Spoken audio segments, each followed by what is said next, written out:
What is the goal of the seeker? This is very important and should be from the outset, before one thinks about engaging on a spiritual path or journey. Very early on, there should be a sense of what are you searching for. You must be very clear about that. Is it for knowledge? Is it for experience? Is it for fame? Is it for attaining spiritual powers? To do miracles? To realize what truth is? To realize the truth, but so much so that you're the same as it? Your realization and yourself is the same thing? Is it to have a better afterlife? Is it to become a teacher? Is it to become a guru? And these things, we have to really think about them. What is the purpose of your seeking? Because, of course, you can start without having any idea and without having any clear intention. You just follow what things are happening and you kind of grow into a kind of shape or something like that. That must be also included like that.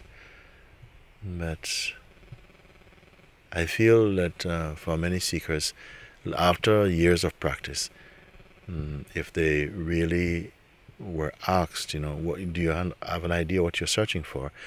Anyway, at the end of so many years, your goals may change. You may start off with one thing, become something else.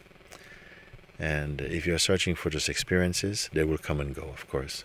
Every experience is connected with time, has a beginning and has an ending also. So it is very important to be clear, as much as you can be, or to have a sense of what is important, where you are, where you're going. So here the goal is to awaken to what you've always been. I say not to develop into something. That can be another way of looking at it, So I don't want to be too rigid with terminologies. It can be put like you're growing into this becoming this thing, like you're moving from caterpillar to butterfly or something. It can be a way of putting it. Or it can also be a way of kind of undressing all the layers of conditioning and ideas and identity and so on, and coming back to one's original place before we acquired, so to speak, all this idea about ourselves and the world and so on, which are not stable. So here we more focus on that which is always present, because if truth is real and infinite, it must always be real, always be infinite. And if it is infinite, it means that it's also here now, ever present, it's here now. Then your question may be, if it is here now, how comes I'm not aware of it? And I would be inclined to tell you, well, actually, you are it, but you believe you are not it. You're unaware of it, so to speak, because we are more feeling that we are our body, mind, and the dynamic expression which we call life, and our belief systems and identities and so on. But these are not stable factors. They are also changing, you see. And you are behind all the changes to witness all the changes, so you cannot be the changes. This is something that you will discover very, very quickly in Satsang. And as you go more deeply into the experience of this, the experience means that you can confirm for yourself, not just believing, not imagining, but you can feel and clarify and somehow confirm from your direct experience, you see. And this has to be the most important factor, because otherwise you're only speculating. It only becomes a question of opinions or so. One has to speak from one's being. You must be the thing you are searching for, ultimately. Now, whether that ultimately is a question of lifetimes or years or so on, well, we will see. I say what you're searching for is timeless, and it is timelessly here, timelessly present. You are not greater than the thing you're searching for, in fact.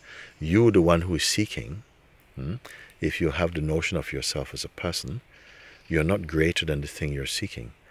And even you, as a person seeking something, is watched immediately and directly from your true place, which knows what seeking is, knows what intention is. You see? So in a sense, it is crazy that you're here, but it is so much seeming to be entwined with our learned self, our ideas, that it seems an entangled sense that I am here somehow, but it's all mixed in with my thoughts and feelings and memories and so on. You see? So this, in true self-discovery, all this opens out, and one is freed from the influence of the psychological mind. So this is the most important thing. And as I said, you can start off in a very naive search, you can say, and mature in that search to the point where everything becomes clear unexpectedly. So, every blessing for that. Whatever it is that brings you in any search, you will experience, if it is authentic for you, it must be also alive with love also. Love is a great support in searching.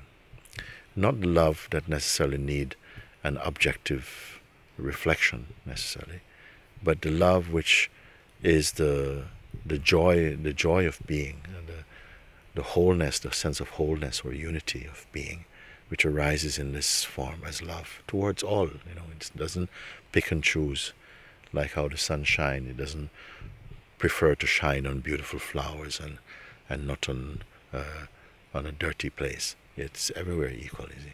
So your art becomes very open, very generous, very open like this, you see, and not inclined to separate and to judge. All these things begin to melt away and become one unity, one wholeness.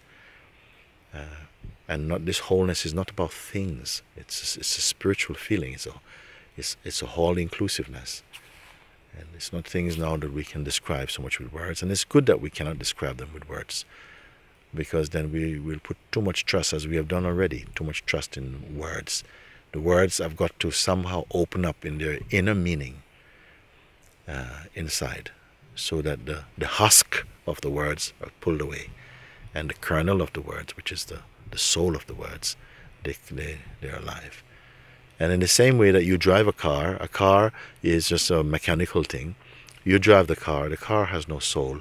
You are the soul inside the car. In a similar way, the car of this body, you must find the soul who is inside him also. You must find that one. You cannot say, I am my car. You don't say, I am my car. You may say, I love my car, but I am not my car. You are the soul in the car. You can go out and get into another car. You see, you must find out who is the driver inside this car of the body. You see. Very good for now.